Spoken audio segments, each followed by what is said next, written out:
એને એમ કીધું હોય ને કે તમે ઓલું શું કહેવાય, હા એ કે એને એમ કીધું કે લાશ ઉતારો તો એ પંખો ખોલીને એમને હું ઉતારતો હતો. એને એમ કે હું ફંદા નહીં, હું કામ હાથ અગાડું તો ઓલો કે ગ્લોવ્સ પહેર લે. આ બધા ઇનોવા. એમાં શું ખબર, આપણી ત્યાં ટ્રેનિંગમાં મોજ મસ્તી થઈ છે. હા થઈ ગયું. સમજ પડી. લબાસનાની ટ્રેનિંગ ઉપર ઘણી બધી વખત પ્રશ્નો ઉઠ્યા છે કે મોજ મસ્તીની એક લિમિટ હોય. લોકો મોજ જ કરે છે ને, એક્ઝામ પાસ થઈ ગયા પછી હું છે ને. લબાસના તો તમને એમ લાગે કે આ મેટ્રિમોનિયલ સાઇટ છે. હા એની ઉપર ખરેખર એવા આરોપો લાગે છે. એ મેટ્રિમોનિયલ સાઇટ જોઈ જોઈને તમે કોન્સ્ટેબલ સુધી પહોંચ્યા. સપનું ત્યાંથી શરૂ થયું કે હું આની જેમ યુપીએસસી પાસ કરું અને આ સાઇટમાં મારું નામ લખાઈ દઉં કે મારું નામ વૈભવ છે. સમજ પડી. પછી એમાં સિલેક્શન ન થયું તો એને એમ થયું કે લાઈને ગુજરાતની મેટ્રિમોનિયલ સાઇટ પકડું. પછી કરાઈ નહીં આવે ને પછી માંડવી આવીને ઊભી રહે. એની કોઈ લિમિટ જ નહીં.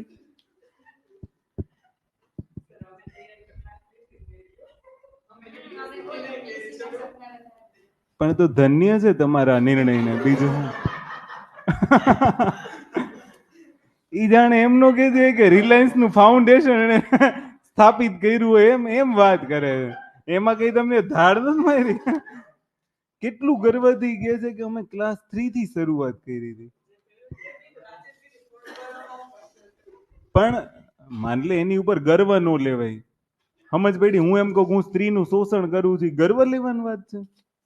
તમે એમ બોલો છો ક્લાસ 3 થી શરૂઆત કરી હતી. જાણે તમે તિરંગો ઝંડો લહેરાવ્યો હોય હિમાલયની ટોચ ઉપર. એટલે અચ્છા અવાજ આવે છે બધાને? ચેક કરો તો. આજે થોડુંક લેટ એટલે થયું કે એપ્લિકેશનમાં કંઈક ઇસ્યુ હતો. તમારે થોડોક પ્રોબ્લેમ આવ્યો હશે અને એ સોલ્વ કરવાની ટ્રાય કરતા હશે. હે ના ના, ઈ છે ને ઈ મજા છે. યુપીએસસી ની પ્રિપરેશન કરવી ની, તમે આ પ્રિપરેશન કરો છો ને ઈ મજા છે, પણ તમને ખરેખર ખબર નથી. મને તો પહેલી વાર આવું બધું ભણ્યો ને મેં કીધું આ સાલું કઈ દુનિયામાં આવી ગયો. કારણ કે એવું કોઈ ભણાવ્યું તો હોવું જોઈએ ને કે જે આપણા જીવનમાં કંઈક કામ આવે. તમે એક વસ્તુ વિચારો કે એક પહેલા ધોરણથી લઈ અને ગ્રેજ્યુએશન સુધીમાં તમે એવું શું ભણ્યા કે તમારા જીવનમાં કામ આવે? અને આજે અહીંયા આવ્યા પછી તમે કેટલું ભણ્યા જે જીવનમાં કામ આવે? આ રિયાલિટી છે. એટલે હું જે ભણ્યો નહીં જ ભણાવું છું. સમજ પડી તમને? બહુ ઘણું બધું પરિવર્તન. અને દુનિયા જીતવા માટે આટલું કાફી છે. સમજ પડી? સિકંદર બનવા માટે છે ને આટલું જ જોઈએ. છોડો ચલો. આજે આપણે તમને એટલી તો ખબર પડી ગઈ ને કે સરકાર કોની? લોકોની. ધ્યાન રાખજો. હા હવે છે ને આપણે બંધારણ જાણીએ છીએ. આપણે કોઈના નારા નહીં લગાવવાના સરકાર આની, સરકાર આની, આને મત આપો. આપણે બંધારણને જાણીએ છીએ. સરકાર કોની? લોકોની. પાવર કોણ ભોગવે? ખોટી વાત. પ્રધાનમંત્રી ભોગવે. દિવસમાં 24 કલાકમાં 6 વખત ડોક્ટર ચેકઅપ કરવા આવે. આપણું આવે? નો આવે. એની આજુબાજુમાં એસપીજી ગાર્ડ ફરતા હોય. બંગલે જે જોઈ એ બધી સુવિધા હોય. એ એમ કે હું નીકળું તો મોર નીકળવું જોઈએ તો મોર નીકળે. એમ કે હું નીકળું ઢેલ નીકળવી જોઈએ ઢેલ નીકળે. સમજ પડી? એમ કે હું નીકળું ને કોઈ નહીં નીકળવું જોઈએ તો કોઈ નો નીકળે. તો સરકાર કોની? બસ આને બંધારણ ભણ્યા કહેવાય. કે આટલું કોઈ બોલે ને પછી છેલ્લો જવાબ શું આવવો જોઈએ કે સરકાર કોની? લોકોની. છેલ્લે પાવર કોના હાથમાં છે? હા એ લોકો ઢેલ ઉડાડી દે આમ આમ કરી. સમજ પડી? ઓર્ડર ભલે ગમે એનો હોય, લોકો મોરે ઉડાડ નાખે. સમજ પડે છે ને? સરકાર કોની હોય? લોકોની હોય. આને યાદ રાખજો. બીજું છે ને આપણે આજે જે શબ્દો શીખવાના છે, એક શબ્દ આપણે વારંવાર સાંભળીએ છીએ, એનું નામ છે બંધારણ. અને આને અંગ્રેજીમાં કહે છે, હું બને ત્યાં સુધી ઓલામાં લખવાની ટ્રાય કરું, બહુ જરૂર હશે ને તો વારંવાર વચ્ચે વચ્ચે આવે ને તો બધા એમ કે આમ લખો ને તેમ લખો ને, પણ આમાં અક્ષર હારા કરવામાં હજી વર્ષો વયા જાય. આજે આપણે કોન્સેપ્ટ જે શીખવાનો છે ને બંધારણનો શીખવાનો છે ને, આને અંગ્રેજીમાં કહીએ છીએ કોન્સ્ટિટ્યુશન, કે આને પોલિટી કહીએ છીએ. કોન્સ્ટિટ્યુશન કહો છો ને, આને શું કહેવાય? બંધારણ. અચ્છા બંધારણ શું છે? શરૂઆત તો ત્યાંથી થશે. બંધારણ શું છે? કાયદાકીય દસ્તાવેજ. બસ આ ચોપડી વાંચેલું આટલું જ છે કે બંધારણ શું છે, તો કે કાયદાકીય તો પોલિટી શું છે? એ ડબલ કાયદાકીય દસ્તાવેજ. અચ્છા, હારું થયું કોઈ એવું ન બોલ્યું કે લેખિત દસ્તાવેજ છે. કેવો દસ્તાવેજ છે? અચ્છા, મેં તમને સવાલ એવો પૂછ્યો, બે શબ્દો હું તમને શીખવાડી. હજી આમાં છે ને હજી એક બે લેક્ચર લાગશે અને પછી આપણે સીધું બંધારણ ઉપર આવશું. બંધારણમાં એવી કોઈ ઘટના નહીં કરાવું કે જે કામની નથી. સમજ પડી? બધી ડિસ્કશન કરીશું વન બાય વન, એટલે તમને એ આઈડિયા આવી જશે કે શું કામનું છે ને શું નથી કામનું. કારણ કે ઘણા બધા કોન્સેપ્ટ હોય ને એ આપણને ખબર ન હોય. સમજ પડી? એટલે સૌથી પહેલા તમારી કોન્સેપ્ટ શીખવાના હોય ને પછી અહીંયા. અચ્છા, આપણા ઘરનું બંધારણ હોય છે કઈ? શું હોય? 10 વાગે ને એટલે ઘરમાં આવતો રહેજે, નહીં તો પાડ દે. આ લગ્ન થયા પહેલાનું બંધારણ, લગ્ન થયા પછીનું બંધારણ ક્યારે આવું છે? સમજ પડી ને? પહેલાનું બંધારણ કેવું હોય? મા બાપની રિક્વેસ્ટ ન હોય, મા બાપના ઓર્ડર હોય. અને જનરલી ફાધરના ઓર્ડર હોય. 10 વાગે ને એટલે બારણું બંધ કરી દેવાનું ને એક બધી ઓટલે હુવડાવું. બીજે દિવસે 9:45 ઘરે આવતો રહે. ગ્રુપમાં અલાર્મ મૂકીને બેસશે કે ભાઈ 9:45 ત્યાં ટીંગ ટીંગ 15 મિનિટમાં ઘરે પહોંચવાનું જ ભાગું. નિયમ કોણે બનાવ્યો? બંધારણે બનાવ્યો. અચ્છા, હું એમ કહું છું તમને, તમારા ફાધર 10 વાગે ને એટલે ઘરે બોલાવી લે, શું કામ? એને ભય છે કે આને કોક કઈક મારી બારી નહોતી છે? એને ભય છે કે આ છે ને ક્યાંક આડા આવડે રસ્તે નો ભટકવા માંડે. સમજ પડી? અચ્છા, માન લો તમે સ્કૂલમાં હતા ને ક્યારે એવું બન્યું કે તમને 500 રૂપિયા વાપરવા આપી દીધા? નહીં. કેમ? એને મેં કીધું આ લાયક જ 5 રૂપિયાને છે. સમજ પડી? અચ્છા, આ તો મેં થોડોક ઓકવર્ડ શબ્દ બોલ્યો એટલે તમને એવું લાગ્યું. બાકી એને તો એવું જ હતું કે આને હું 500 આપીશ ને તો જરૂર 5 રૂપિયાની છે, તો હું 495 વધારે શું કામ આપું એને? એને મનમાં પાછો ડર હતો કે આ બગડી જશે તો, આ કંઈક વાપરવા માંડશે તો, નો કરે નારાયણને 20-20ની સિગરેટ પીશે તો. સમજ પડી ને? અચ્છા, બીજા એવા કેટલાય રૂલ હોય છે ને ઘરમાં, જેમ કે ટાઈમ ટુ ટાઈમ સ્કૂલે જવાનું. દાંપત્ય જીવનનો સૌથી મોટો અને બચાવ પક્ષ કયો ખબર? છોકરા સ્કૂલ છે એટલે મારે નીકળાશે નહીં. બાકી સ્કૂલમાં કાંઈ ન હોય. સમજ પડી ને? માન લો કોકના મેરેજમાં જવાનું, છોકરાને રજા ન પડે ને. હવે ઓલો બીજા વાળો 1-2 દી સ્કૂલે ન જાય ફરક શું પડે? બગડો ન આવડે ઈ જ ને, ઘરે શીખવાડ દે. પણ બાના બાજી જોઈ આજના પેરેન્ટ્સ ની તમે. સમજ પડી? પછી એવા તો કેટલાય નિયમો હશે ને કે ભાઈ આપણે છે ને આ પ્રકારનું વર્તન નહીં કરવાનું, આમ નહીં કરવાનું, તેમ નહીં કરવાનું. આવું બધું નક્કી કોણ કરે? ઘરનો એક હેડ નક્કી કરે. એમાંય જો દાદા ને દાદી હોય ને તો આપણી ઘણી બધી સ્વતંત્રતા ઝીરો થઈ જાય. સમજ પડી? પછી આપણે કોલેજ જતા હોય ને તો એક સર્કલ ફિક્સ કરવું પડે કે અહીંયા સુધી પૂરા કપડાં પહેરવાના છે, ત્યાં પછી આપણે કપડાં ચેન્જ કરવાના. ચેન્જિંગ પ્લેસ હોય આપણું. કોલેજ સુધી તમને ખબર, પછી તો પેલા અંબોડો વાયડો હોય ને પછી જટાધારી બની જાય. સમજ પડી? એનો એક વિસ્તાર હોય, એક હદ હોય. એમ એ હદ ની બહાર નીકળો એટલે પતી ગયું. સમજ પડી? અચ્છા, એ ઘરમાં એટલા બધા નિયમો શું કામ? નિયંત્રણ. અચ્છા, ઓલવેઝ મધર ફાધરે નિયંત્રણ જ કર્યું. મજા ના એવી શબ્દમાં. શું શું થયું? આરક્ષણ આપ્યું એમ? શું રૂઢી ચાલી આવે? હા, તોય મજા ન આવી. ये सही वर्ड पकड़े કે હું વ્યવસ્થા જળવાઈ રહી. આ શબ્દ સાચો છે. વ્યવસ્થાનું સંચાલન કરવા. તો હવે તમે શબ્દ બોલો તો જે વ્યવસ્થાનું સંચાલન કરે છે ને એવું એક કાયદાકીય દસ્તાવેજ, એને શું કહેવાય?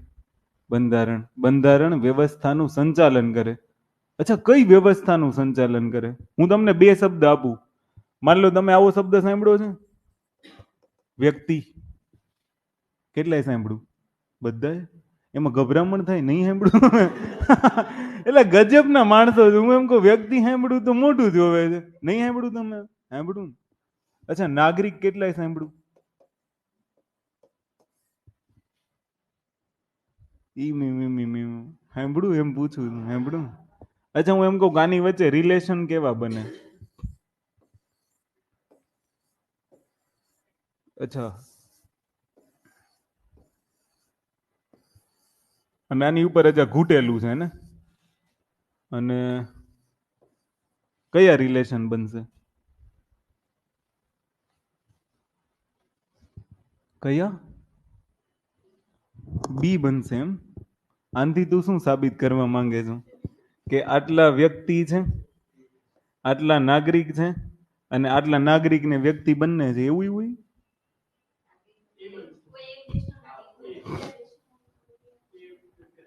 એટલે આ તો એવું જ થયું ને, નાગરિક છે ને વ્યક્તિ છે. આ બધા નાગરિક ને વ્યક્તિ નથી, આ વ્યક્તિ જ નથી એમ કહેશું તું? આનો અર્થ એવો થયો ને કે વ્યક્તિ નથી, ઓનલી ફોર નાગરિક છે. શું થાય? કેવું થાય? એ થાય? ચલો માન લો એ થાય, એ જ થાય. એમાં બહુ વિચાર વિચાર ન કરવાનું હોય, એ જ થાય. બરોબર. હવે તમે મને એમ કહો કે અંદરનું રાઉન્ડ છે એ વ્યક્તિ છે કે બહારનું રાઉન્ડ છે એ વ્યક્તિ છે?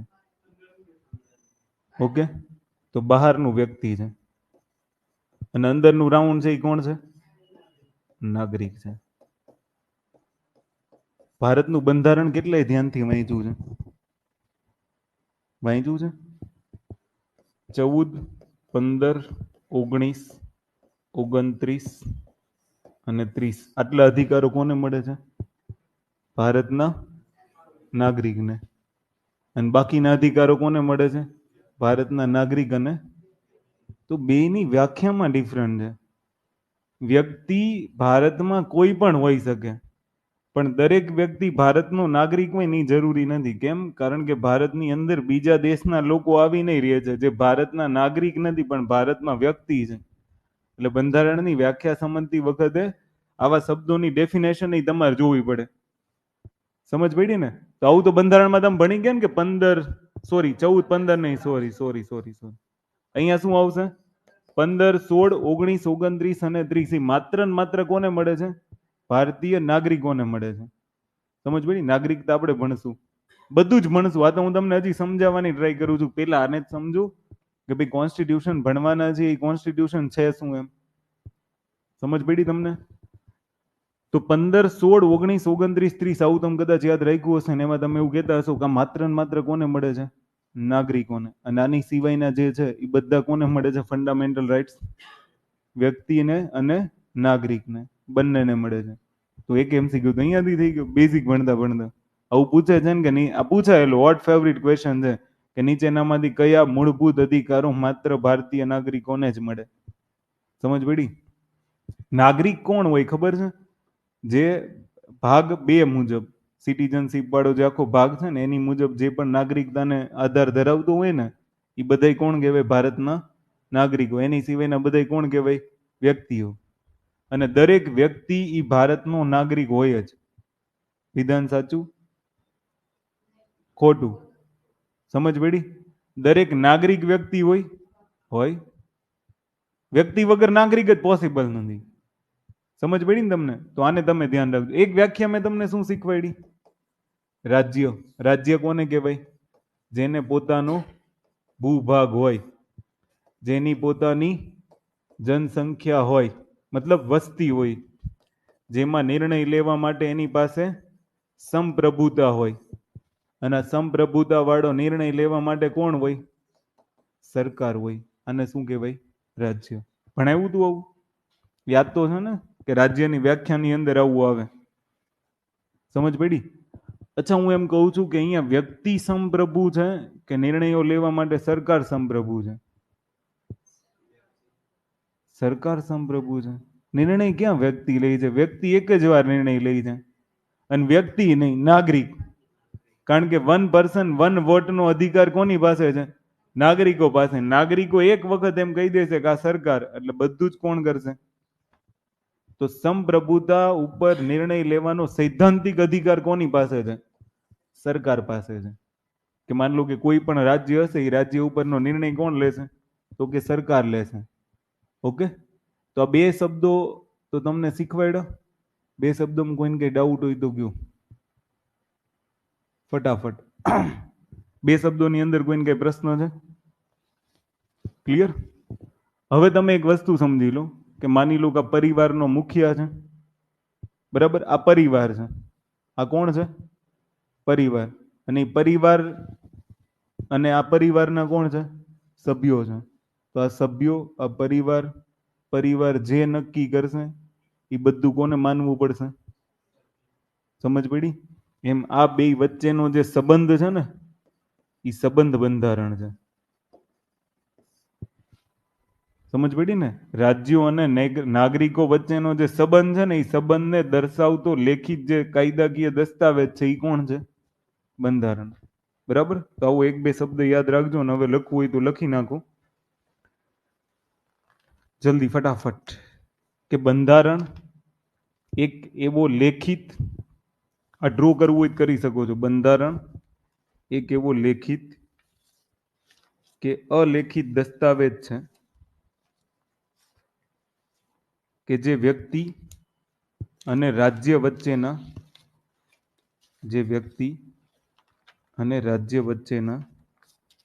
સંબંધને દર્શાવે છે.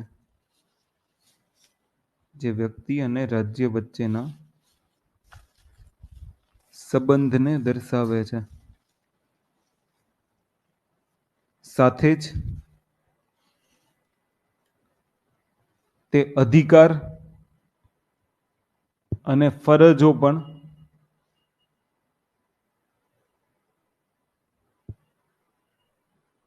સુચારુ રીતે ચાલે તે માટેની વ્યવસ્થા છે.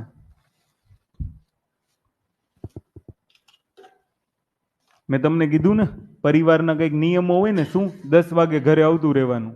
એમ બંધારણ એક એવો દસ્તાવેજ છે કે જે નાગરિકોને શું કહે છે કે કામ વગરના હથિયાર ઉપાડતા નહીં તો એ હથિયારે મારશું. સમજ પડી? કામ વગરનું કોઈને હેરાન કરતા નહીં. જો કોઈના રાઇટ્સ વાયોલેશન થશે તો કાયદાકીય પ્રક્રિયા થશે. આ નિયમો જ છે ને. એ સરકારને એમ કહે છે, ખાલી નાગરિક વ્યક્તિ માટે નથી, પણ રાજ્ય અને નાગરિક વ્યક્તિ વચ્ચેના જે સંબંધોને દર્શાવે છે ને એ શું? બંધારણ. એ એમ કહે છે કે 15, 16, 19, 29, 30 તને નહીં મળે, એ તને મળશે. આન સિવાયને તમને બેયને મળશે. કોણ સંબંધ દર્શાવે છે? બંધારણ. તો જે રાજ્ય, તમે લખ્યું ને કે રાજ્ય અને નાગરિકો અને વ્યક્તિ વચ્ચે જે સંબંધ દર્શાવે ને એને આપણે શું કહીશું? કોન્સ્ટિટ્યુશન. ઓકે? અચ્છા, તમે કોન્સ્ટિટ્યુશન જો ધ્યાનથી વાંચ્યું હોય, બંધારણને જો તમે ધ્યાનથી વાંચ્યું હોય ને તો બંધારણની અંદર તમને કેટલા શબ્દો જોવા મળે? પહેલું જોવા મળે ભાગ, પછી જોવા મળે અનુચ્છેદ, અને એક જોવા મળે અનુસૂચિ. અચ્છા, ભાગ કોને કહેવાય? ભાગ કોને કહેવાય? જલ્દી ફટાફટ, ભાગ કોને કહેવાય?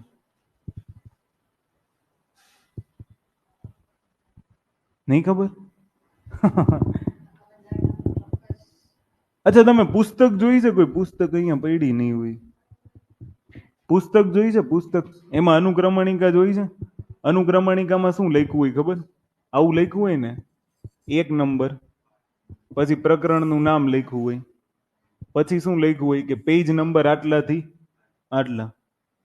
સમજ પડી? પ્રકરણનું નામ લખ્યું છે ને એ કોણ છે? ભાગ. 1 નંબર જેને પ્રગટ કરે છે ને, આખી વસ્તુને જે દર્શાવે છે ને એ કોણ છે? અને પેજ નંબર જે લખ્યા છે ને કે ભાઈ માની લો કે 1 થી 4, તો ભાગ કયો હશે? સમજ પડી?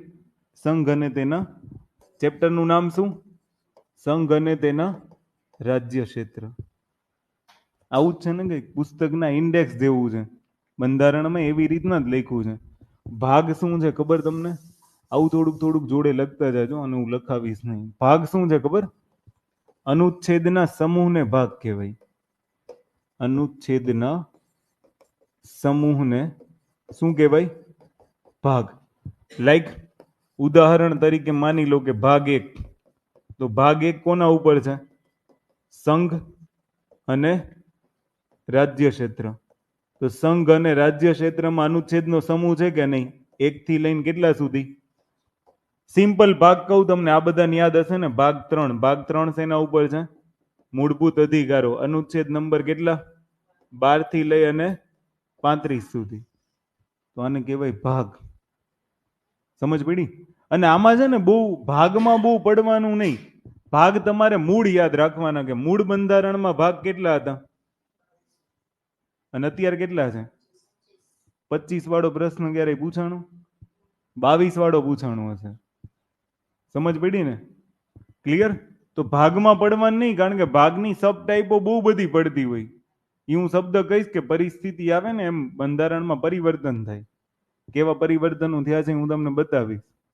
એટલે મૂળ ભાગ યાદ રાખવાના. મૂળ ભાગ કેટલા છે? 22. પણ વર્તમાનમાં કેટલા આના ભાગ છે? સમજ પડી?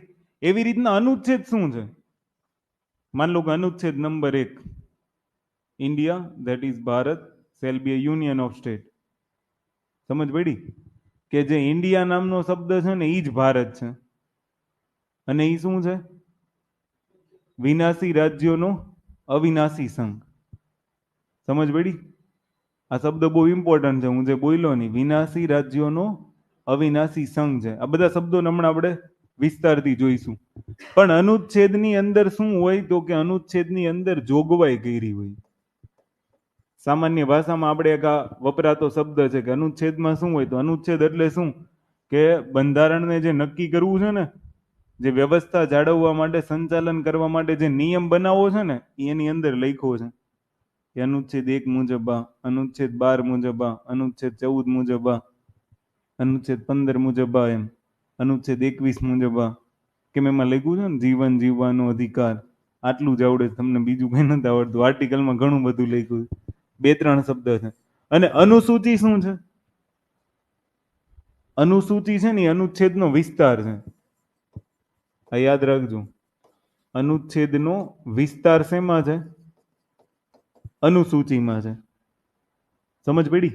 જેમ કે અનુસૂચિ 1 કેટલાને ખબર છે? અનુસૂચિ 1 કેટલાને ખબર છે? ધ્યાનથી જોઈ છે? અનુસૂચિ 1 માં 10-15 પેજ ભરાય. સંઘ અને રાજ્ય ક્ષેત્રના નામો. આવું વાંચ્યું છે તમે ક્યારે? અનુસૂચિ 1 માં સંઘ અને રાજ્ય ક્ષેત્રના નામ, કાં તો સંઘ અને રાજ્ય ક્ષેત્ર. અને અનુચ્છેદ 1 શું છે? ઈ પણ સંઘ અને રાજ્ય ક્ષેત્ર. સમજ પડી? તો શું છે? એ શું થયું? હા, પણ એવું જ થયું એમ. તમે 1 થી લઈને 4 જોશો ને, તો 1 થી 4 નો વિસ્તાર આમાં છે. એટલે એ અનુચ્છેદોનો વિસ્તાર છે. અનુસૂચિ શું છે? અનુચ્છેદોનો વિસ્તાર. કે આખો વિસ્તાર તમને એમાં મળશે. ફોર એક્ઝામ્પલ માની લો 11મી અનુસૂચિ. સમજ પડી? પણ એ તમે હજી અનુસૂચિ આખી વાંચી નથી ને, એટલે તમને આવું ફિલિંગ આવે છે કે આવું કેમ બોલે. કારણ કે તમે તો ગોખવા માટે 12 અનુસૂચિ યાદ રાખી. એનો બહુ વિસ્તાર છે લાંબો આખો. તો એમાં 73મો બંધારણીય સુધારાના જેટલા અનુચ્છેદો છે ને, એનું આખું વિસ્તૃત વર્ણન અનુસૂચિઓમાં હોય. ઇન્ડેક્સ કહેવાય છે ને. તમે ક્યારેય દસ્તાવેજ કરાવવા ગયા છો, એની એક ઇન્ડેક્સ કોપી હોય, આખી વિસ્તરણ હોય. વિસ્તૃત રીતે લખ્યું હોય કે આટલા બાય આટલા જગ્યામાં તમારું આ મકાન છે, પૂર્વ દિશા, પશ્ચિમ દિશા, એનો આગળનો ભાગ, પાછળનો ભાગ, ઇન્ડેક્સ કોપી આખી બનાવીને મૂકી હોય. એને અનુસૂચિ કહેવાય. વિસ્તાર હોય એમાં. તો તમને હવે ખબર પડી ગઈ કે ભાગ શું છે? અનુચ્છેદનો સમૂહ છે. અનુચ્છેદ શું છે? જોગવાઈ છે. અને અનુચ્છેદનો વિસ્તાર કોણ છે? અનુસૂચિ. તો મૂળ બંધારણમાં કેટલા અનુચ્છેદ હતા? આ પૂછાય છે. અત્યારે કેટલા છે? 455, 95 સમથિંગ છે ને. પણ એને છોડ દો. સમજ પડી? મૂળ બંધારણમાં અનુસૂચિ કેટલી હતી? અને પછી વર્તમાનની અનુસૂચિ પાછી યાદ રાખવાની. આ પૂછાય છે. સમજ પડી? તો ઘણી બધી વખત તમે એવો સવાલ જોયો હશે કે 22 ભાગ, 395 અનુચ્છેદ અને 8 અનુસૂચિ મૂળ બંધારણમાં હતી. પણ તમે ક્યારેય વર્તમાન વાળું નહીં જોયું હોય, કારણ કે આ કેવું હોય, બદલાતું હોય. એટલે આની ઉપર બહુ સવાલો નહીં કરવાના. અને જો અમુક વસ્તુના સવાલના જવાબ તમને બંધારણમાં મળે જ નહીં, તમે અટવાઈ જાઓ. હજી તમે ભણો છો પહેલી વાર ને, એટલે તમે ધ્યાન રાખ, ભણો છો પહેલી જ વાર. અત્યાર સુધી તમે ખાલી એક વાર આમ વાંચી લીધું અનુસૂચિ 12, તો કે નગરપાલિકા વાળી, હા. તો કે હા. તો કે 11, તો કે હા. હા હા જ થતું હોય. એમાં પંચાયત ને ફલાણું ને ઢીકડું ને. તમે એવું જ યાદ રાખ્યું ને 10મી અનુસૂચિ પક્ષ પલટું. હા 52મું બંધારણીય સુધારો, હા સમજ પડી. પણ આને તમે યાદ રાખજો કે ભાગ, અનુચ્છેદ અને અનુસૂચિ. તો બંધારણ શું છે? રાજ્ય અને વ્યક્તિ નાગરિકો વચ્ચેનો સંબંધ દર્શાવતો એક દસ્તાવેજ, એક વ્યવસ્થાનું સંચાલન કરતો દસ્તાવેજ. અને એ દસ્તાવેજ જ્યારે તમે ખોલો એટલે એની અંદર તમને શું દેખાય? ભાગ, અનુચ્છેદ અને અનુસૂચિ. સમજ પડી ને? તો હવે તમને કોઈ એમ કે ભાગ શું છે, તો એ અનુચ્છેદોનો સમૂહ છે. તમને કોઈ એમ કે અનુચ્છેદ શું છે, તેની અંદર જોગવાઈઓ થઈ છે. અને તમને કોઈ એમ પૂછે ને કે ભાઈ અનુસૂચિ શું છે, તો એ શું છે? અનુચ્છેદોનો વિસ્તાર છે. ક્લિયર? તો આને તમે યાદ રાખી લેજો. આ બાબતને તો હું લખાવતો નથી, આવું તમને આવડી જશે ને. સમજ પડી ને? કારણ કે અનુસૂચિ 1ની અંદર શું છે? અનુસૂચિ 1માં નામોનો વિસ્તાર છે. સંઘ અને રાજ્ય ક્ષેત્રના નામોનો શું છે? વિસ્તાર. ક્લિયર? ત્યાર પછી અગર 2-3 બાબતો છે. પેલા આપણે થોડીક આમ તો બંધારણ વાળું પછી જોઈએ. પેલા 3 શબ્દો જોઈ લઈએ. બરાબર? 3 શબ્દોની અંદર એક શબ્દ છે બંધારણ, એક શબ્દ છે સરકાર અને એક શબ્દ છે બંધારણીય સરકાર. ભારત શું છે? કે તો બંધારણીય સરકાર છે. તમારે કેવું છે? લાંબુ નામ દેખાતું હોય ને એમાં ભારત ચીપકાઈ દેવાનું. અચ્છા, મેં તમને સવાલ પૂછ્યો, બંધારણ શું છે?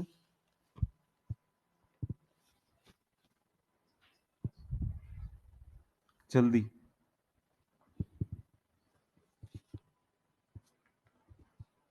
આ ત્રણેય વચ્ચેનો ભેદ સમજવો બહુ જરૂરી છે. બંધારણ શું એમ? એક લેખિત દસ્તાવેજ, કાં તો હું એમ કહું કે સર્વોચ્ચ કાયદો. કારણ કે બંધારણ લેખિત હોઈ શકે છે ને ગમે એ હોઈ શકે છે, પણ રાજ્યમાં બંધારણ હોય જ. આ ફરજિયાત છે. શું? દરેક રાજ્યમાં વ્યવસ્થાના સંચાલન માટે બંધારણ હોય જ. સમજ પડી કે નહીં? આ શબ્દ સાચો કે ખોટો? દરેક રાજ્યને બંધારણ હોય કે ન હોય? અને એ બંધારણ એટલે શું? જે તે રાજ્યનો સર્વોચ્ચ કાયદો. સમજ પડી? એવી જ રીતના માની લો કે વિશ્વનો કોઈ પણ દેશ હોય ને, કોઈ પણ દેશ, એની સરકાર હોય. પાકું?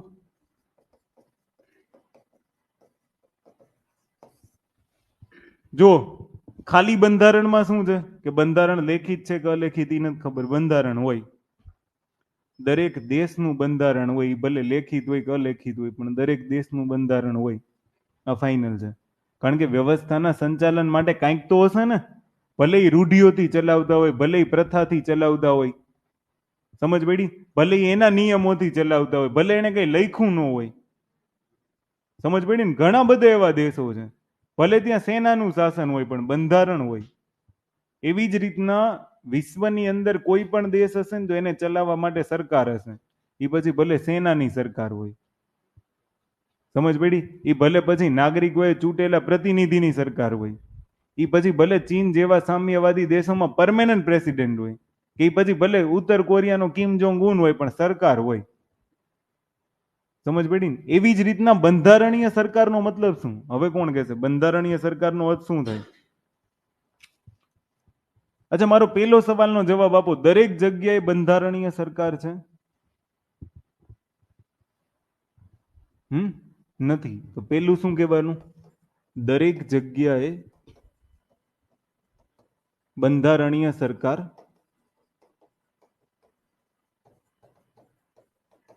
નથી. હવે કેમ નથી? પેલો સવાલ, દરેક જગ્યાએ બંધારણીય સરકાર કેમ નથી? કારણ કે બંધારણમાં શું લખ્યું હોય? કાયદો. અને કાયદાનું શાસન હોવું જોઈએ. ત્યાં સર્વોચ્ચ કોણ હોવો જોઈએ? કાયદો હોવો જોઈએ. સમજ પડી? ક્લિયર? આને તમે યાદ રાખી લેજો. અને એટલે કહેવાનો મિનિંગ એમ છે કે દરેક જગ્યાએ બંધારણીય સરકાર નહીં હોય. કારણ કે ઘણી બધી જગ્યાએ હજી કેવું છે, રાજાશાહીઓ ચાલે છે. સમજ પડી? બંધારણ એટલે હું કયા સેન્સમાં કહું છું એ તમને ખબર છે? કયા સેન્સમાં? બંધારણ અને સરકાર બે શબ્દ ભેગા થાય છે. સરકારમાં ત્રણ વસ્તુ અલગ અલગ હોવી જોઈએ. પૃથ્થકરણનો સિદ્ધાંત હોવો જોઈએ. સેન્સ આવે તમને? તો એ સેન્સમાં તમે આને જોજો. ઓકે, એટલે બંધારણીય સરકાર એને કહેવાય કે જ્યાં સર્વોચ્ચ કાયદો ક્યાંથી લાગુ થતો હોય? બંધારણમાંથી. એટલે જ્યાં બંધારણ કેવું હોય? સર્વોચ્ચ હોય. જ્યાં કાયદાનું શાસન હોય. દરેક જગ્યાએ બંધારણીય સરકાર હોતી નથી. તો આ શબ્દો યાદ રાખવા જેવા છે. આને લખી નાખવાનું. સમજ પડી ને? આ વિધાન તમને સમજ પડે છે કે સર્વોચ્ચ કોણ છે? બંધારણ. સમજ પડી? અને દરેક રાજ્યમાં બંધારણ હોય, ભલે ગમે એવું હોય. માન લો કે આપણી બાજુનો પાડોશી દેશ છે મ્યાનમાર, તો થોડા સમય પહેલા મ્યાનમારની અંદર સૈન્ય સરકાર હતી. તો બંધારણ કોનું કામ કરતું હતું? સેનાનું. સમજ પડી? આપણી એક બાજુનો દેશ છે પાકિસ્તાન, ત્યાં કોનાથી સંચાલન થાય છે? ધર્મથી. સેનાથી જ થાય છે, પણ ધર્મથી વધારે થાય છે. સમજ પડી ને? અચ્છા, માની લો કે આપણે બધા છે ને બહુ સુખી છીએ, બાકી તમને હજી ખબર નથી કે બહુ ખરાબ હાલત છે. ભારતમાં શેનાથી સંચાલન થાય છે? લોકતંત્રથી. કે લોકો એના પ્રતિનિધિને ચૂંટે, એ પ્રતિનિધિ સરકારમાં આવે ને પછી સરકાર છે એ બંધારણને ધ્યાનમાં રાખીને કોઈ પણ પરિવર્તન કરશે સમય અનુસાર. સમજ પડી? એવી રીતના ભારતમાં લોકતંત્રથી ચાલે છે. માન લો આપણે અફઘાનિસ્તાનમાં જઈને હોત તો તાલિબાની સરકારની અંદર તમને ખબર છે કે મહિલાઓને બ્યુટી પાર્લર જવાની પરમિશન નથી, અને અહીંયા ખાલી એમ કીધું કે લગ્નમાં તારે તૈયાર નથી થવાનું, તો છૂટાછેડા સુધી પહોંચે. આ તમને હજી રાઇટ્સ ખબર નથી. તમે કયા દેશમાં જઈને છો ને હજી તમને આઈડિયા જ નથી. આટલી છૂટછાટ આપે કોણ? દુબઈની અંદર રોંગ સાઈડ મારીને જોવો, દુબઈ પોલીસ હાન થાય ને તે ધબધબાટી બોલાવી નાખશે. હામું બોલ્યા તો કેટલા મારશે ને એનું કઈ નક્કી જ નથી. દંડ જ એટલો કરશે ને કે તમે એમને મરી જાઓ. કારણ કે એક તો આપણે કોકની બાદ ઉછીના ડોલર કન્વર્ટ કરીને દુબઈ ગયા હોય. કઈક તો મોદી સાહેબે જ આવું બધું કરે. હું કામ ખબર? ઈ કે ઉડે દેશ કામ નાગરિક થી 9,000 દુબઈની ટિકિટ આપી, બધા માંડ્યા દુબઈ ભાગવા. ત્યાંથી ભાઈ પાછા આવવાના નથી વધતા. કારણ કે આપણા વાળાને કેવું હોય કહો, એટલે તું દુબઈમાં છો, આ વરાછા નહીં, દુબઈ જઈ. સમજ પડી ને? એને એમ કે માવો બનાવીને ઠપકારી, અડધા છે ને ચોરી છુપીથી માવા લઈ જાય. ત્યાં બેઝીનમાં દુખશો ને તોય પકડાઈ જશો. ભારતમાં કેટલું સારું, ગમે ત્યાં કલર કરો. સમજ? ઘણા બધા તો કલર વાળા ના પાડી દે. એક ભાઈ કલર કરતા હતા, એને 2 જણા માવા ખાતા ખાતા કે તું કર આમ થોડીક વાર ઉભા રહેવું તોય થઈ જાય. એ કીધું ખાલી માવાને સપ્લાય કરતો છું. સમજ પડી? એટલે ભારતમાં રોંગ સાઈડ મારો, મોજથી મારો. અને મતલબ સામે વાળા એમ કે રોંગ સાઈડ કેમ આવી છે? તારું શું જાય છે? હું ગમે નહીં હાલું. આટલી ફ્રીડમ આપવા વાળો લોકતાંત્રિક દેશ ભારત. સમજ પડી? માન લો ને એમ ટ્રાફિક પોલીસ વાળા એમ પૂછે ને કે હેલ્મેટ કેમ નથી પહેર્યું? નથી પહેર્યું. તું તાર પૈસા લે ને 500 રૂપિયા, તું રસીદ બનાવીને. આવું કેવા વાળા લોકો છે હજી તમને ખબર નથી. ભાઈ સાહેબ કરવા વાળા લોકોનો જમાનો હવે ગયો. આટલી છૂટ તમને કયા દેશમાં મળે? આ તાલિબાનીઓ ખબર છે તમને? હાલત ખરાબ કરી નાખે મહિલાઓની. આપણે તો હજી તોય થોડાક ફ્રીડમમાં જોવો તમે કે 33% રિઝર્વેશન બિલ આપીને 4 સીટ તો આપે છે ને, તો વગર સીટે. સમજ પડી? કશો કોઈ અધિકાર નથી. જેવું અફઘાનિસ્તાનમાં તાલિબાન સરકાર બની, અમેરિકાએ નાટોને હટાવી લીધું, બધા બ્યુટી પાર્લર બંધ કરવા પડ્યા. બધા બ્યુટી પાર્લર. સમજ પડી? કોઈને બ્યુટી પાર્લરમાં જવાનું જ નહીં, ફોટા પાડવાની પરમિશન નહીં. સમજ પડી? તો ભારતમાં લોકતંત્ર છે, અહીંયા ફોટા ગમે એમ પાડી શકો છો. ડુક્કરનું મોઢું બનાવો, વાંદરાનું બનાવો, નાકે સૂંઠ લગાડો છે, જે કરવું હોય કરો તમે. સમજ પડી? અહીંયા લોકતંત્ર છે, આ લોકતાંત્રિક સરકાર છે. એટલે અહીંયા તમે સમજો કે અહીંયા છે ને બંધારણ. અચ્છા, ભારતમાં બંધારણની અંદર ઘણી બધી સમસ્યા હોય છે, એવું નથી. માન લો કે તમે, અચ્છા હવે તમને સમજ પડશે કે એક શબ્દ છે કયો? રાજ્ય વ્યવસ્થા. આ શબ્દ સાંભળ્યો છે? અને આ રાજ્ય વ્યવસ્થાને શું કહેવાય? પોલિટી. અને આની આપણે માની લો કે આગળ એક શબ્દ લગાડીએ કે ઇન્ડિયન પોલિટી, તો આ શું થઈ ગયું? ભારતીય રાજ્ય વ્યવસ્થા થઈ ગયું ને? આ શું થઈ ગયું? ભારતીય રાજ્ય વ્યવસ્થા. તો હવે તમને ખબર પડી કે રાજ્ય એટલે કોણ? સરકાર. સમજ પડી? વ્યવસ્થા એટલે કોણ? તો કે બંધારણ. સમજ પડે છે ને? અને આ સરકાર એટલે કોણ? સરકાર એટલે સરકારમાં સંસદ. સંસદ એટલે કોણ? સંસદની સંસદીય પ્રક્રિયાઓ. બંધારણની અંદર છે ને એવી ઘણી બધી બાબતો છે કે જે બંધારણમાં અમુક બાબતો છે પણ એને વ્યવહારુ રીતે લાગુ કરવું છે ને એટલું જ મુશ્કેલ છે. સમજ પડી?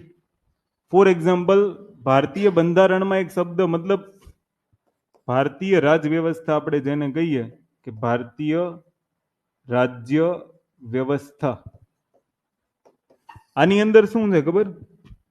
કે અમુક બાબતો એવી છે ને કે જે બંધારણની અંદર લખેલી છે પણ એની કોઈ સ્પષ્ટતા ન હોવાના કારણે એને વ્યવહારમાં લાગુ કરવી ને એ બહુ મુશ્કેલ છે. જેમ કે ફોર એક્ઝામ્પલ માની લો કે અનુચ્છેદ નંબર 112 તમે વાંચશો ને તો 112 ની અંદર લખ્યું છે એન્યુઅલ ફિનાન્શિયલ સ્ટેટમેન્ટ, જેને આપણે કહીએ છીએ બજેટ. પણ બજેટ પસાર કરવાની પ્રક્રિયા આખા બંધારણમાં ક્યાંય નથી. સમજ પડી? તો એનો મતલબ શું લેવો? મતલબ અમુક અમુક ઘણી બધી એવી બાબતો છે કે માન લો કે એ બંધારણમાં છે પણ એને તમે વ્યવહારુ રીતના લાગુ કરી શકતા નથી. અચ્છા, એક મુદ્દો એવો લખ્યો છે ને કે કાયદો ઘડવાનું કામ કોણ કરશે? કાયદો ઘડવાનું કાર્ય કોણ કરશે? સંસદ કરશે. પણ હવે એ કાયદો ઘડવો કેમ? પહેલું રીડિંગ, બીજું રીડિંગ, ત્રીજું રીડિંગ, આવી પ્રક્રિયા ક્યાં લખી છે બંધારણમાં? તમે ગભરામણ નહીં અનુભવતો? અમે બંધારણની બુકમાં વાંચી, બંધારણ જ નથી, તમને હજી આઈડિયા જ નથી. એવી તો ઘણી બધી બાબતો છે કે જે બંધારણીય હોવા છતાં બંધારણમાં લાગુ કેમ કરવી ને એના કોઈ સીમા ચિહ્નો જ નથી. સમજ પડી? બંધારણમાં ખાલી એટલું લખીને છોડી દીધું છે કે કાયદો કે અધિનિયમ બનાવવાની સત્તા, ખરડો પસાર કરવાની સત્તા કોની પાસે છે? સંસદ પાસે. પણ સવાલ ઈ થાય કે સંસદ કઈ પ્રક્રિયા ફોલો કરશે? સમજ પડી ને? જે આપણી પાસે જે ટોપિક છે એ તમારે એને રિયલમાં લાગુ જ કરવા પડે ને. હવે તમને એક સિમ્પલ ઉદાહરણ આપું, ચલો તમે આનથી તો સમજી જ જશો. આ શબ્દ તમે સાંભળો છો?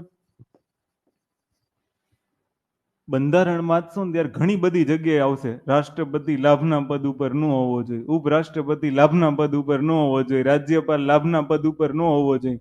પણ આ લાભનું પદ શું છે? કોને કેવું કે લાભનું પદ કયું? એમ સમજ પડી? ક્લિયર? સમજાય છે તમને?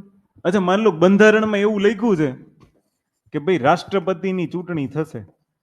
અનુચ્છેદ નંબર 52 વાંચ્યો છો તમે? કોની ચૂંટણી થશે? 52 પછીના આર્ટિકલ વાંચો, રાષ્ટ્રપતિની મતલબ ચૂંટણી માટે ઘણું બધું લખ્યું છે. ફોર એક્ઝામ્પલ માની લો કે ઇલેક્શન કમિશનને શું કીધું ખબર તમને? કે ઇલેક્શન કમિશન છે ને રાષ્ટ્રપતિની ચૂંટણી કરાવશે. સમજ પડી? કે નો કરાવે? કોણ કરાવે? રાષ્ટ્રપતિની ચૂંટણી કોણ કરાવે? ચૂંટણી પંચ નો કરાવે. આટલું બંધારણ નહીં ખબર? અચ્છા, ઇલેક્શન કમિશન શું કરે એમ મને કહો ને એટલે હું પછી તમને કહું. ચૂંટણી પંચ કોની ચૂંટણી કરાવે? સંસદ સભ્યોની. ચલો છોડો, સંસદ સભ્યોની ચૂંટણી કરાવે ને.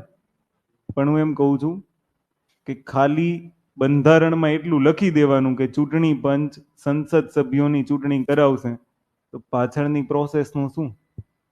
કેમ કરાવશે? કેવી રીતના કરાવશે? તમને ખબર હોય ને તો એની માટે 2 અધિનિયમો બન્યા છે. વ્યવહારમાં લાગુ કરવા માટે એક અધિનિયમ બન્યો છે, જનપ્રતિનિધિત્વ અધિનિયમ. 1950 હતો ને પછી 51 કરેક્શન કરીને તો 2 જનપ્રતિનિધિત્વ અધિનિયમ બનાવ્યા ને એમાં લખ્યું કે ભાઈ આટલી લાયકાત હશે ને તોય ભણાવશું, હે ને? એટલે તમે એવું નહીં સમજતા કે આ શબ્દ અહીંયા બોલે છે તો પછી ટોપિક જ નહીં આવે. કારણ કે બધું ભણાવી દઉં ને તો તમે બેઝિકમાંથી બહાર જ નહીં. આ તો હું તમને હજી સમજાવું છું કે આખા બંધારણમાં એવા સવાલો આવે છે. તમને માની લો જીપીએસસી ની અંદર એક વખત એવું સેન્ટેન્સ હતું કે કાયદો ઘડવાનું કાર્ય સંસદ કરે છે, એનું ઓપોઝિટ સેન્ટેન્સ પૂછ્યું કે કાયદો ઘડવાની પ્રક્રિયા સંસદ દ્વારા બંધારણના કાયદો ઘડવાની પ્રક્રિયાનું બંધારણમાં વર્ણન છે કે નહીં? સમજ પડી? નીચેનામાંથી કયા વિધાન, કાં તો એવું કંઈક સવાલ હતો. સવાલ હું તમને સિમ્પલી કહું છું કે સવાલ એવું પૂછવા માંગતો હતો કે નીચેનામાંથી કયો વિકલ્પ બંધારણમાં ઉલ્લેખમાં નથી? સમજ પડી? તો તમને એટલી જ ખબર હોવી જોઈએ ને કે કાયદો ઘડવાની પ્રક્રિયા બંધારણમાં ઉલ્લેખમાં જ નથી. એ તો સંસદીય કાર્યવાહીનો એક પાર્ટ છે. સમજ પડી?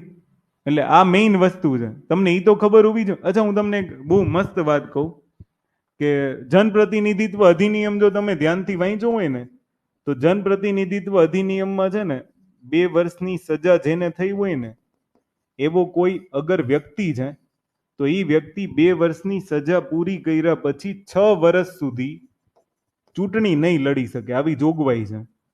સાંભળ્યું છે તમે આવું? નહીં સાંભળ્યું? કઈ નહીં, હવે સાંભળો. આ જેને બંધારણ વાંચ્યું હોય છે ને એને મારી ભાષા અત્યારે સમજ પડશે. અને તમે તો કેવા છો ખબર, વાંચ્યું હશે ને તો અનનોન બનવાનું ટ્રાય કરજો, વળી કે આને એમ થાય કે કઈ આવડતું જ નથી. બાકી આમાંથી એક એવો ન હોય કે જેને બંધારણ ન વાંચ્યું હોય. સમજ પડી? પણ તમે જનપ્રતિનિધિત્વ અધિનિયમની અંદર એવી જોગવાઈ છે કે માની લો કે કોઈને પણ 2 વર્ષની, મેં તમને કીધું નહીં કે ઇલેક્શન કમિશનને ખાલી એમ કહી દીધું કે તું આટલાની ચૂંટણી કરાય, પણ ચૂંટણી કરાવશે કેમ? સવાલ ઈ છે ને. તો એની માટેની જોગવાઈઓ થઈ, લોક પ્રતિનિધિત્વ અધિનિયમ બન્યું. સમજ પડી? પીપલ રિપ્રેઝન્ટેશન એક્ટ બન્યું અને એમાં લખ્યું કે નેતા આ વ્યક્તિ બની શકે, આટલી જોગવાઈ છે. તેમાં એક જોગવાઈ કેવી કરી ખબર? કે જેને 2 વર્ષની જેલ થઈ હોય ને, એ 2 વર્ષ પછી 6 વર્ષ સુધી ચૂંટણી માટે બેન. માન લો જોશી સાહેબ છે, તને 2 વર્ષની સજા થઈ, પછી તું સજા પૂરી કરી લે ને, પછી તને એમ થાય કે હવે હું જેલમાંથી રાજનીતિ શીખીને આવ્યો છું અને તને એમ થાય કે મારે રાજનેતા બનવું છે, તો ઇલેક્શન કમિશન એમ કહેશે કે તને 6 વર્ષ સુધી નહીં લડવાનું. કેમ? તું એમ કહીશ કેમ, હું કામ નહીં લડવાનું, હું હમણાં રાજનીતિ શીખીને આવ્યો. તો એમ કહેશે કે આપણી પાસે પીપલ રિપ્રેઝન્ટેશન એક્ટ છે. સમજ પડી? હવે માની લે કે તારે જ્યાંથી ચૂંટણી લડવી છે ને, ભાવનગર વિધાનસભામાં કોણ છે? ફોર એક્ઝામ્પલ જીતુ વાઘાણી લઈ લે. સમજ પડી? માન લે કે આ એમપી છે, સંસદ સભ્ય છે તમારા ભાવનગર વિધાનસભા લોકસભાનો. તું એને એમ કે ને કે ભાઈ 2 વર્ષની જેલ તો આ નહીં થઈ છે. સમજ પડી? માન લો કે આની ઉપર કોઈ કેસ ચાલે છે અને એમપી છે, અને માન લો કે એને 2 વર્ષની સજા થઈ, તો જીતુ વાઘાણી અપીલ દાખલ કરી શકે છે. એની ઉપર ચૂંટણી લડવા માટે કોઈ પ્રતિબંધ નથી, ચૂંટણી લડશે બી. સમજ પડી? કારણ કે આપણી ત્યાં સિસ્ટમ કેવી છે ખબર? કે જેવી અપીલ દાખલ થશે ને એટલે એ અપીલ ક્યાં જશે?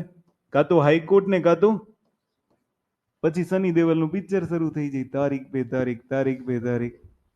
અને તારીખો પૂરી ન થાય એટલે એ ચૂંટણી લડી શકે છે. જસ્ટિસ કાપડિયા કરીને એક વ્યક્તિ એવો, એને કોકે કીધું કે માય લોર્ડ કે આવું થોડું હોય. સમજ પડી? કે તમે માય બાપ છો કે આવું હાલે કે એક વ્યક્તિને તમે એમ કહો છો 2 વર્ષની સજા થાય અને પછી તમે એમ કહો કે ભાઈ તાર 6 વર્ષ સુધી ચૂંટણી નહીં લડવાની, તો આ સંસદ સભ્યને 2 વર્ષની સજા થાય છે. અને પછી તમે એને એમ કહો કે તમે અપીલ દાખલ કરી શકો ને તમે ચૂંટણી લડજો ને તમે મોજ કરજો ને, એ ક્યાંનો ન્યાય? જસ્ટિસ કાપડિયા કે આવું?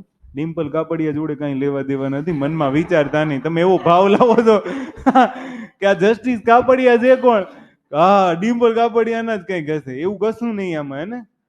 પણ જસ્ટિસ કાપડિયાએ શું કીધું? અચ્છા આવું? એ કે આવું થોડું ચલાવી લેવાનું, આને કરો બંધ. તો બંધ કરી દીધું. સમજ પડી? વ્યવસ્થામાં ક્યારેક વ્યવસ્થિત રીતના સંચાલન ન થાય ને તો આમાં ત્રીજો ભાગ ઉમેરાય. કોણ? ન્યાયતંત્ર. એટલે જ્યારે રાજ્ય વ્યવસ્થા ભણતા હોય ને ત્યારે સરકાર ભણવાની, સંસદીય પ્રક્રિયા ભણવાનું, બંધારણ ભણવાનું, ન્યાયતંત્ર ભણવાનું. અને બંધારણ ભણતા હોય ને ત્યારે ખાલી બંધારણ ભણવાનું. એને કહેવાય ઇન્ડિયન કોન્સ્ટિટ્યુશન. જે ક્લાસ 3માં પર્ટિક્યુલર વર્ડ લખ્યો છે કે ઇન્ડિયન કોન્સ્ટિટ્યુશન. અને જ્યારે તમારામાં રાજ્ય વ્યવસ્થા, બંધારણ, આવા 2 શબ્દો લખ્યા છે, એટલે ભણતી વખતે આ બધું લખવાનું, આ બધું વાંચવાનું. અને મેઇન્સના સવાલ આ 3 ટોપિક ઉપરથી નાવે જાવ, સરસ થઈ જાય. અને આમાંય કેવું ખબર? ફંડામેન્ટલ રાઇટ્સ પરથી સૌથી વધુ ક્વેશ્ચન આવે. સમજ પડી? એને સિલેબસની અંદર લખ્યું છે, જ્યારે તમે મેઇન્સનો સિલેબસ વાંચશો ને ત્યારે આ બધી જ બાબત હશે. એટલે આને તમે યાદ રાખી લેજો. ક્લિયર? તો આ બધી વસ્તુ બહુ ઇમ્પોર્ટન્ટ છે. સમજી ગયા ને તમે? અચ્છા, માની લો કે હું તમને એમ કહું કે ભારતીય બંધારણની અંદર એક ભાગ છે, તમને ખબર હોય તો, સંઘ રાજ્યના સંબંધો. હું તમને છે ને બહુ બચાવ કરીને લખું છું, બાકી આ બહુ વિસ્તૃત મારે બોલવું પડે, પણ તમને આઈડિયા જ નથી તો મારે બોલવું શું એમ. આટલું તમને સિમ્પલ ખબર છે ને કે ભારતના બંધારણમાં કેન્દ્ર રાજ્યના સંબંધોનો ઉલ્લેખ છે, પણ એ સંબંધોમાં કોણ પાવરફુલ હશે, કોણ કોનું માનશે, સમજ પડી? એવું કઈ લખ્યું છે? નથી લખ્યું. છતાંય કમળ ઝાડ ઉપર ભારી છે.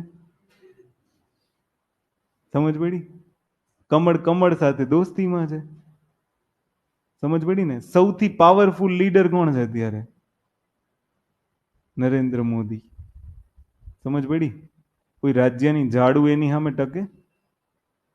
ઘણા તો હાથી ઉપરથી કમળમાં આવી ગયા.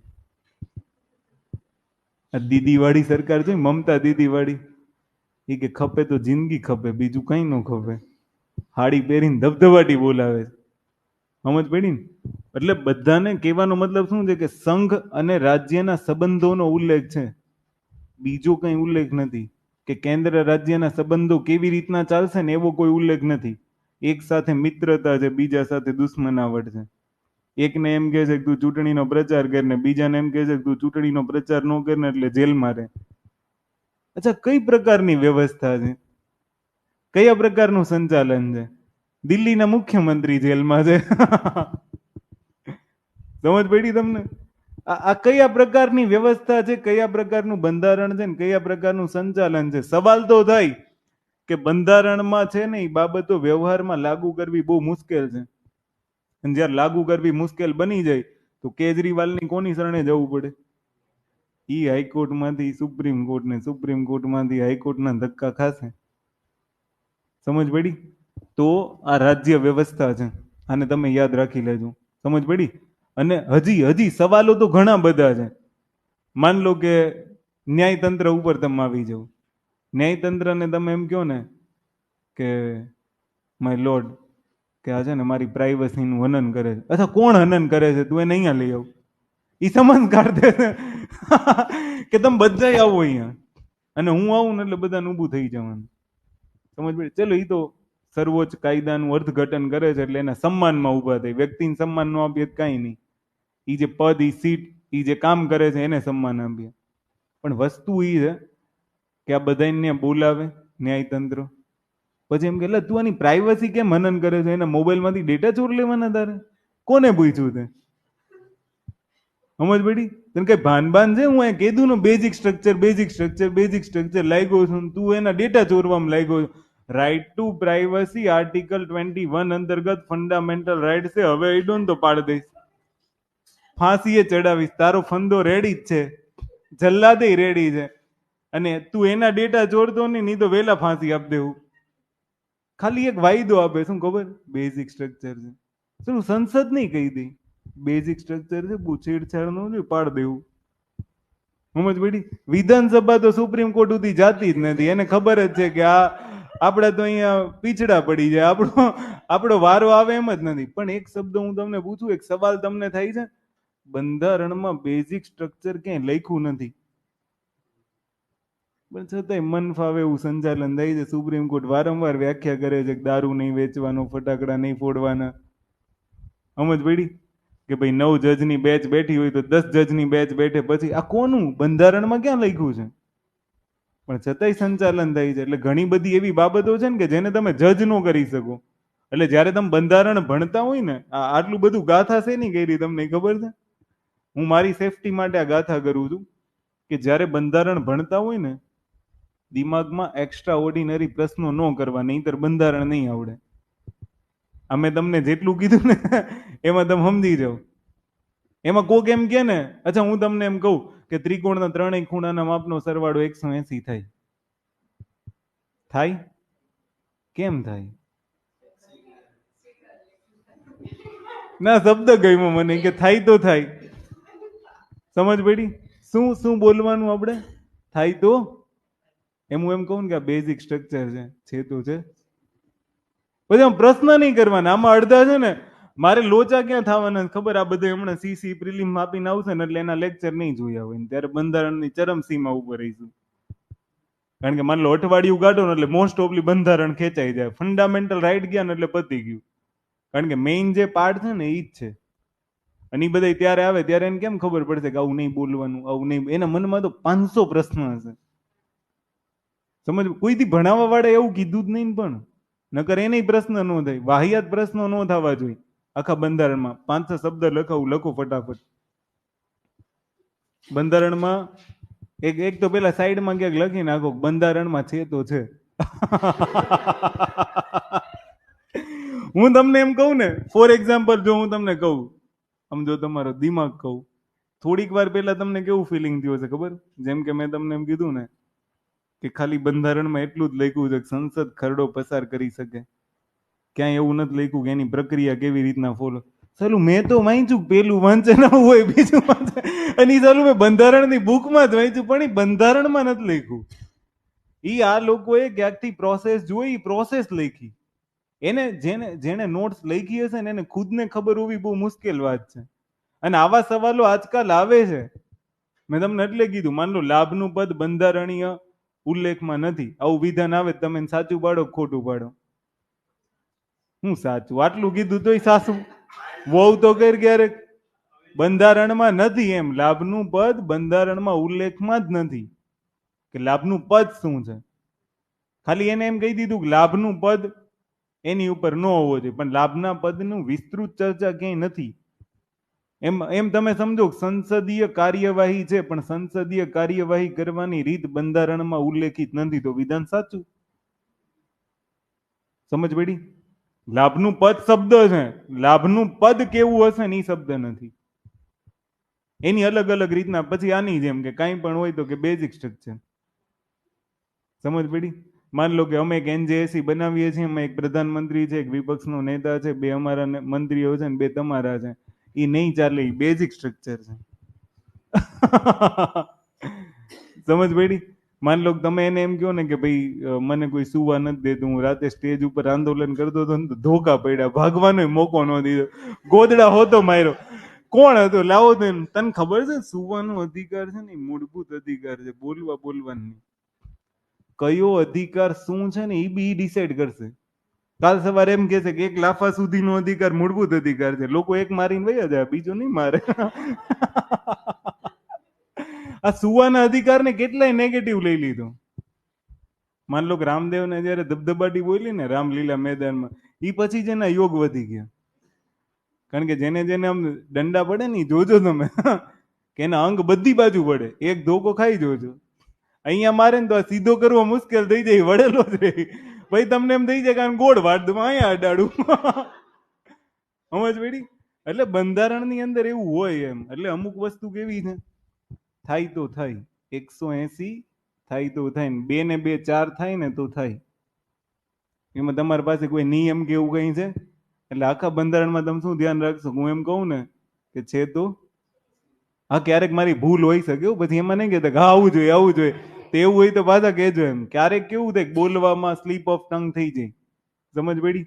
બાકી છે તો છે, વસ્તુ સ્વીકારવાની તો સ્વીકારવાની. બજેટની કોઈ પ્રક્રિયા નથી ને તો નથી. મોસ્ટ ઓફલી હું ધ્યાન રાખીશ કે 99% એક્યુરેસી રહી, પણ કદાચ એવું બને તો લખો, ફટાફટ લખો. પછી આપણે બંધારણમાં કાયદો સર્વોચ્ચ દસ્તાવેજ છે, પરંતુ બંધારણમાં કાયદાનું સંક્ષિપ્ત વર્ણન કરવામાં આવ્યું છે.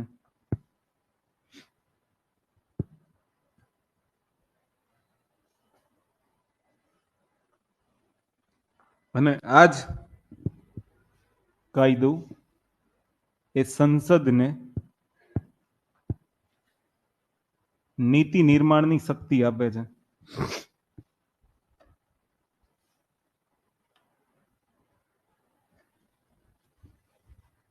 બંધારણમાં રાષ્ટ્રપતિ, ઉપરાષ્ટ્રપતિ, સંસદ સભ્યો, વિધાનસભાના સભ્યો ની ચૂંટણીનો ઉલ્લેખ છે. વિધાનસભાના સભ્યોની ચૂંટણીનો ઉલ્લેખ છે, પરંતુ તેને વ્યવહારમાં લાગુ કેમ કરવો તેનો કોઈ ઉલ્લેખ નથી. તેથી સંસદે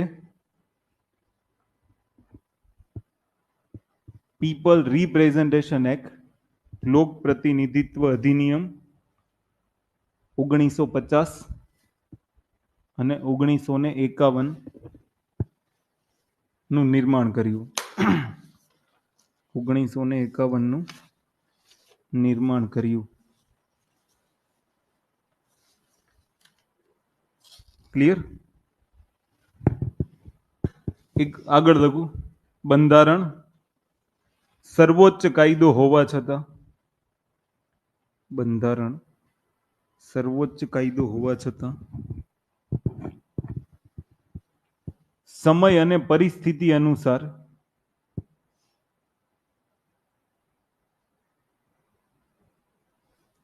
સમય અને પરિસ્થિતિ અનુસાર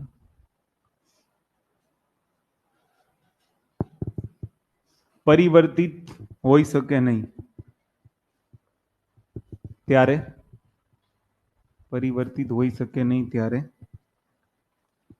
સુપ્રીમ કોર્ટ બંધારણની વ્યાખ્યા કરે છે.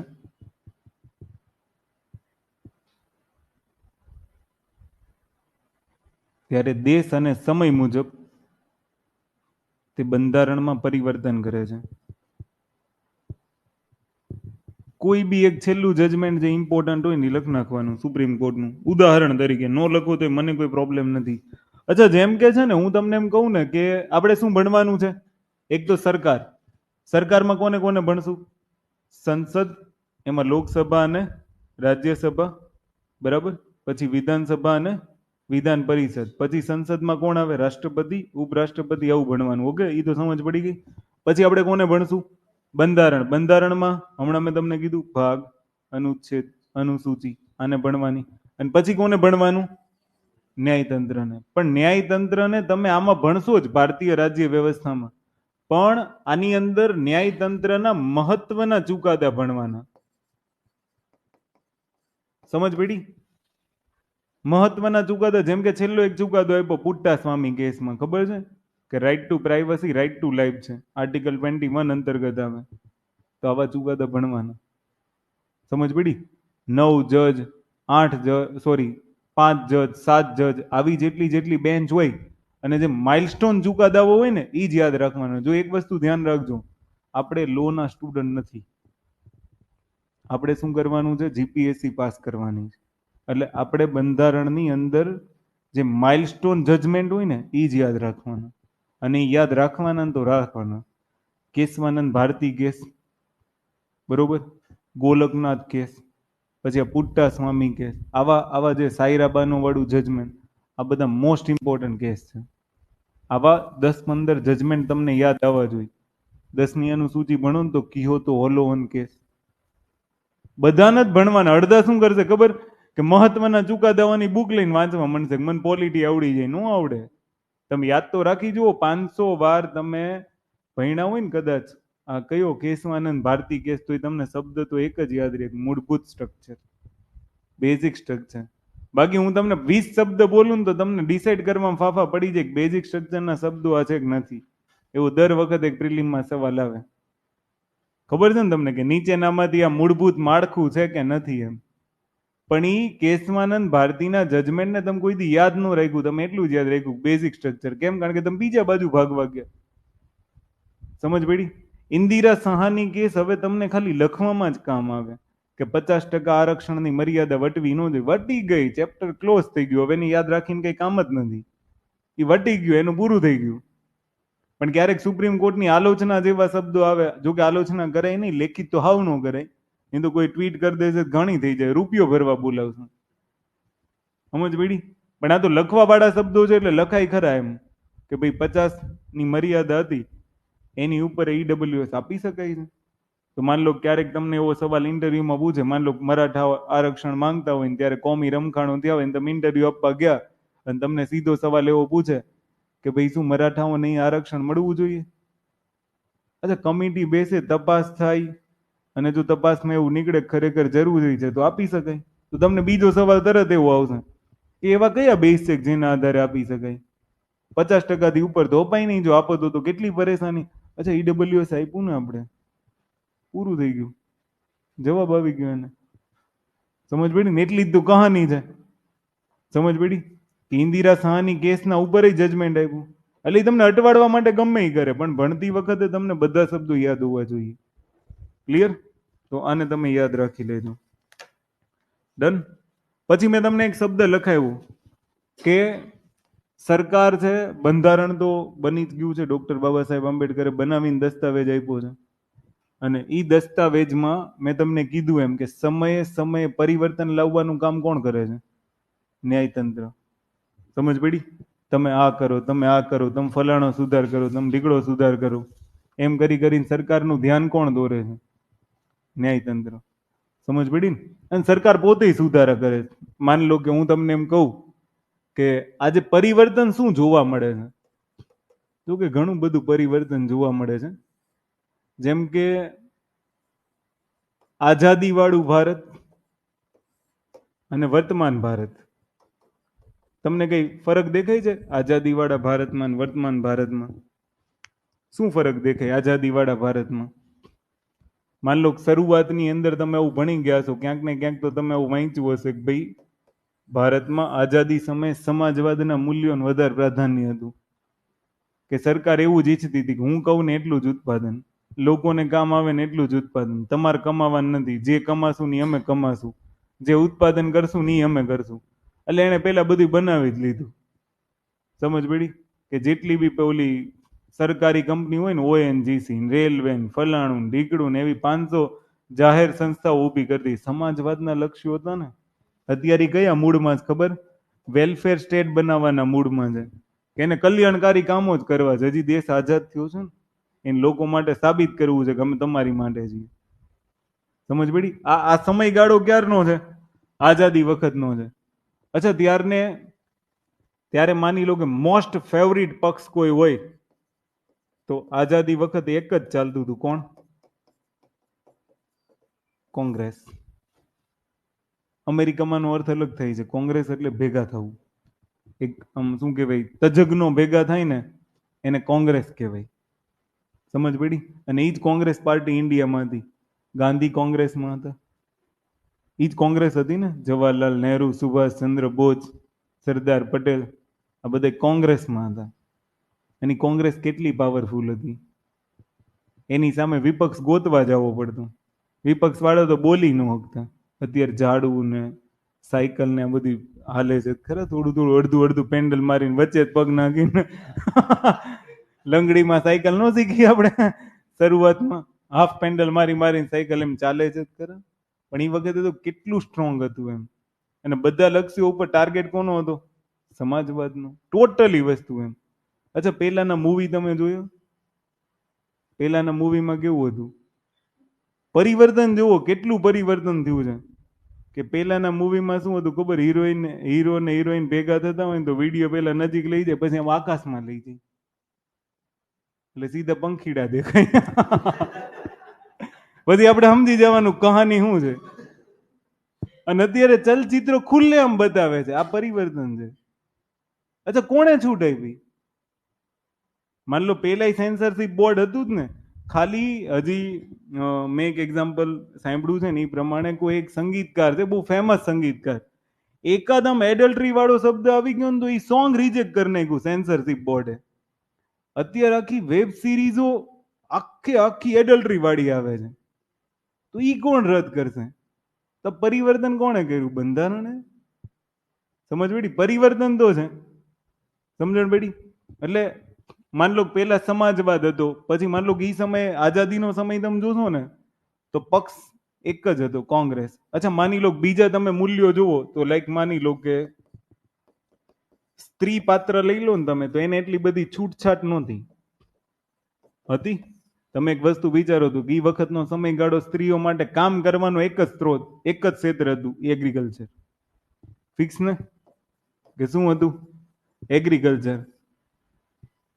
સમજ પડી? એક મર્યાદા પુરુષોત્તમ રામ હતા ને પછી બધા પુરુષો એવું ઈચ્છતા હતા કે હવે મર્યાદા વાળી સ્ત્રીઓ બને, એટલે બધી મર્યાદામાં હતી. ખાલી એક ખોખારો ખાઈને ત્યાં ઢાંકી જ દેવાનું. સમજ પડી? એ સમય ઓટોમેટિક હેલ્મેટ રાખવા હતા, સ્વિચ વાળા. અને હું હોત ને તો એવું ઇન્વેન્શન થાત કે સાઉન્ડ નું સેન્સર હોય ને એવા હેલ્મેટ, સેજ બી ભનક લાગે ને કે ભાઈ આ રેડ લાઇટ સેન્સર ની ક્રોસ થઈ હેલ્મેટ બંધ. એવા હેલ્મેટ આવે જ છે ને સેન્સર વાળા, નહીં ખબર તમને? મતલબ એવું શટ ડાઉન ઓપન ડાઉન, મતલબ એવું રાખવાનું કેવું તમે ઓલું મોલમાં ઘૂસો એટલે એને ખબર પડી જાય કે આ આવ્યું પ્રાણી એમ, એટલે સીધા બે કેટલા મોટા દરવાજા આમ ખુલે એટલે તમને એમ થાય કે વાહ વાહ વાહ વાહ મારું સ્વાગત કરે, તમે બે હાથ ઉપર કરી લો. સમજ પડી? એમ ખાલી તમને ખાલી આમ સાંત્વના જ આપવાની ને.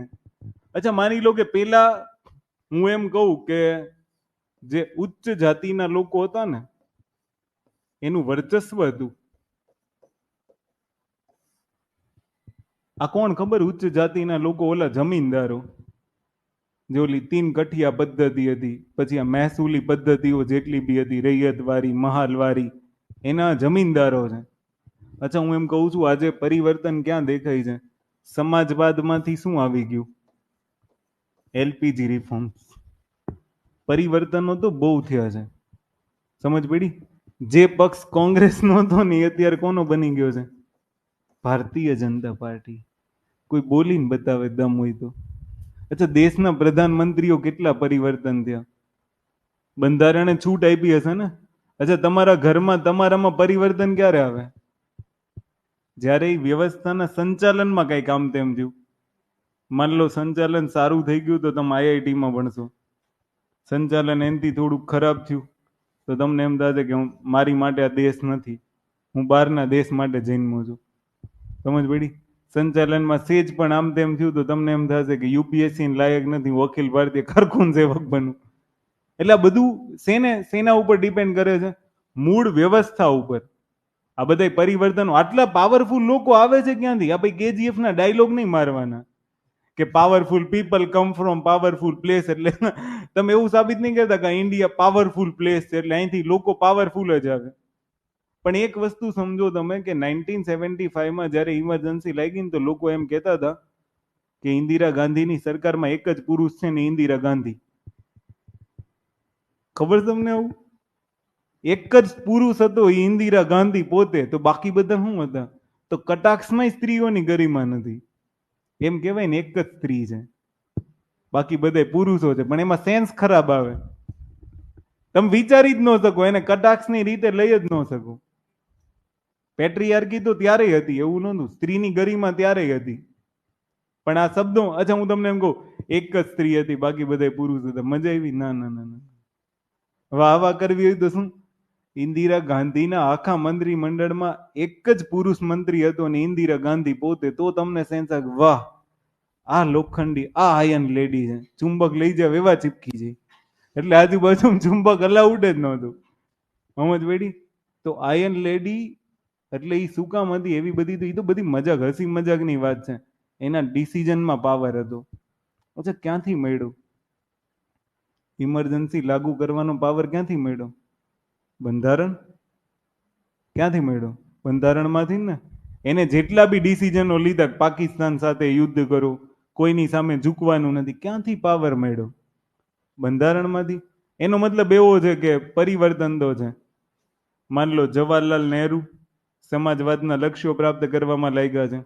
એન પછી આવે છે લાલ બહાદુર શાસ્ત્રી. લાલ બહાદુર શાસ્ત્રી એમ કહેવાય છે કે ભાઈ એટલું બધું પ્રભુત્વ ન જમાવી શક્યા. પછી ઇન્દિરા ગાંધી, ફૂલ પાવરફુલ લેડી, એમ જેમ અત્યારે મોદી છે ને એમ પાવરફુલ લેડી. સમજ પડી? પછી રાજીવ ગાંધીનો કાર્યકાળ એવો રહ્યો. પછી વચ્ચે હચમચી ગયું. થોડીક વાર અટલ બિહારી વાજપેયી આવે છે, જનસંઘ વાળો એક પક્ષ આવે, અને મતલબ હું તમને પરિવર્તન બતાવું છું. આ પરિવર્તન કોણ કરવા દે છે? લોકો કે બંધારણ? કોઈને પાવરફુલ બનવા કોણ દે? વ્યવસ્થા. સમજ પડી? બાકી કોઈ પાવરફુલ છે નહીં. અચ્છા એક પ્રધાનમંત્રી એવા હતા જેને બોલવાની જ ના પાડતી હતી, ત્યારે બોલવાનું જ નહીં. ઓલા બિચારા ધીમે ધીમે એક તો હાલતા હોય, એમાં એને કંઈક ભાષણ, તું બોલમાં હું બોલું છું. અને એક પ્રધાનમંત્રી એવા છે કે જેને કોકને ના પાડવી પડે કે હવે બોલમાં, થાકી ગયા અમે, કાન પાકી ગયા, પણ એ બંધ થતા નથી. અને ઓલાને કોઈ દી બોલવા ન દીધા. આ પરિવર્તન ક્યાંથી? સમજ પડી? ક્યાંક તો પ્રોબ્લેમ છે કે બંધારણમાં જે લખ્યું છે ને એને વ્યવહારમાં લાગુ કરવામાં સમસ્યા આવે છે. સમજ પડી? નકર એક વ્યક્તિ આટલો બધો પાવરફુલ કેમ બને કે કોઈ મંત્રીને જેલમાં નાખી દેવું? સમજ પડી ને? 33 રાજ્યો હોય, બરાબર? માન લો ને ચલો 29 રાજ્ય, એના મુખ્યમંત્રીઓમાંથી એક બે મુખ્યમંત્રી જેલમાં જવા, ઈ ઓપોઝિશનના બંધારણમાં જે લખ્યું છે ને વ્યવહારમાં લાગુ થવામાં સમસ્યા આવે. સમજ પડે તમને? પછી પરિવર્તન તો તમે કેટલા જોયે? માની લો કે ઈ વખતનો સ્ટ્રોંગ પક્ષ આ હતો તો આ વખતનો સ્ટ્રોંગ પક્ષ આ છે, એનો મતલબ શું છે? સરકાર કોની? લોકો જેને ધારશે ને એને પાવરફુલ બનાવશે. અને આને પાવર ક્યાંથી મળે? લોકોને બંધારણમાંથી. સમજ પડી? માની લો કે જે સ્ત્રીઓને એગ્રીકલ્ચરમાં લાજ કાઢીને જવું પડતું હતું ને, એ સ્ત્રીઓને આજે શું મળ્યું?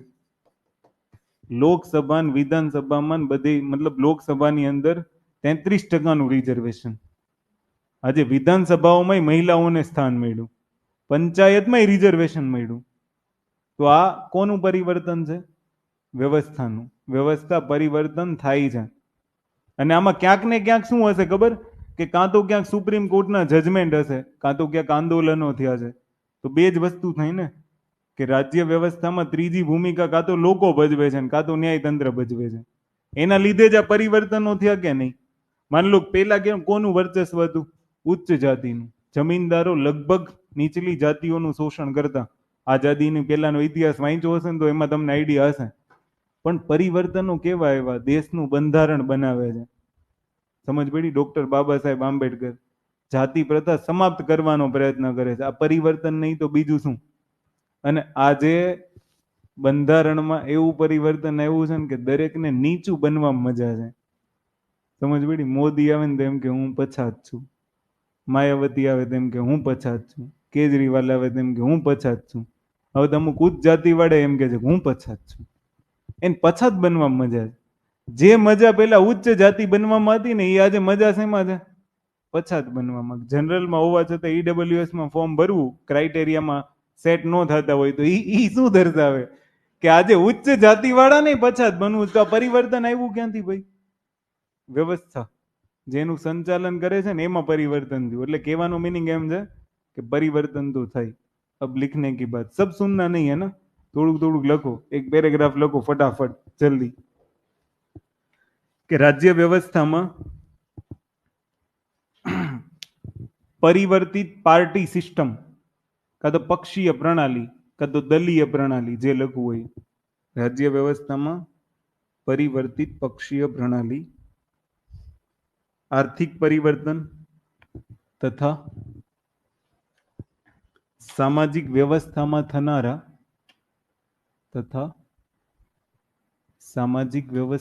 થનારા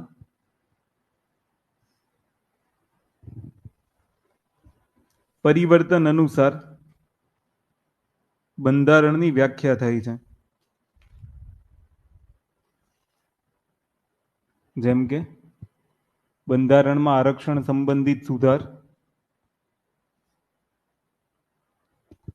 એ સામાજિક બદલાવના લીધે શક્ય બન્યો છે.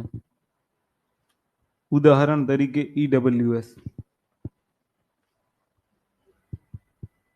હા, જેમ કે ઉદાહરણ તરીકે ઈડબ્લ્યુએસ. તો પછી મને નહીં ખબર હોય તો પછી લખ લેજો કોકનામાંથી. આગળનું વાક્ય ભૂલવાડી દીધું. લખો. ભારતમાં જીએસટી નું લાગુ થવું, ભારતમાં જીએસટી નું લાગુ થવું એ પણ સમાજવાદના લક્ષ્યો તરફથી ઉદારવાદના લક્ષ્યો તરફ આગળ વધવામાં બંધારણની પરિવર્તનશીલતાને દર્શાવે છે. બંધારણની પરિવર્તનશીલતાને દર્શાવે છે.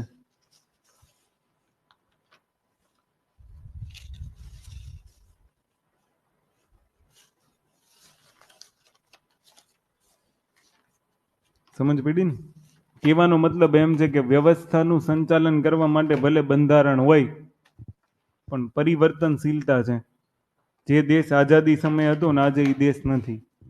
અચ્છા, તમને એક મહત્વની વાત કહું. આજે તો કેવા નારા લાગે, માની લો કે લોકો નારા લગાડે ને એ તો વાંધો નહીં, પણ પહેલી વાર સંસદ ગૃહમાં નારા લાગે છે કે મોદી મોદી મોદી મોદી. કેટલો પાવરફુલ લીડર બતાવે છે. અચ્છા, હું એમ કહું કે મોદી પાવરફુલ કે બંધારણ પાવરફુલ? હે? સંસદમાં મોદીના નારા લાગવા જોઈએ, સંસદમાં બંધારણના નારા લાગવા જોઈએ? સમજ પડી ને? સંસદમાં એમ કેવું જોઈએ જે કરે એ મોદીનું ડિસિઝન ફાઇનલ, કે સંસદમાં એમ કેવું જોઈએ કે મોદી સાહેબ બંધારણમાં તમે જે સુધાર કરીને રિઝર્વેશન બિલ લાવ્યા છો ને એ પ્રમાણે 4 નહીં, ગુજરાતમાં 8 સીટ મિનિમમ આપવી જોઈએ. કે પછી જે સાહેબ કરે નહીં સાચું, જે સાહેબ કરે નહીં સાચું. શું હોવું જોઈએ? બંધારણ કે સર્વોચ્ચ કોણ છે? તો આજે આપણે ઈ જ મહિના ને કે માન લો બંધારણમાં તમે એક શબ્દ એવો યાદ રાખો છો ને કે સર્વોચ્ચ કાયદો બંધારણ છે, તો સર્વોચ્ચ કોણ હોવું જોઈએ? બંધારણ હોવું જોઈએ. સમજ પડી ને? તો આજે ઈ પરિવર્તનશીલતા જોવા મળી છે. એનો મતલબ હું તમને સીધું સમજાવું ને કે સંસદમાં સંસદ સભ્યો એવા નારા લગાવે કે મોદી મોદી મોદી, તો એનો મતલબ શું? પ્રજા લગાવે એ તો સમજા. એ લોકોને તો પ્રજા માટે કામ કરવાનું છે, ભલે લીડરના નેતૃત્વમાં હોય. 12 વસ્તુ યોગ્ય છે.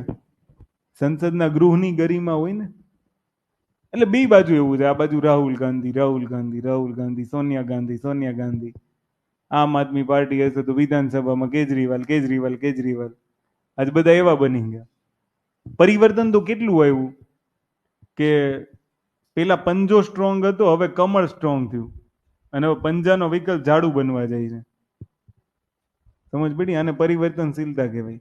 એનો મતલબ વ્યવસ્થાના સંચાલનમાં પરિવર્તન આવે છે કે આ બધાના દિમાગમાં પરિવર્તન આવે છે? વ્યવસ્થાના સંચાલનમાં.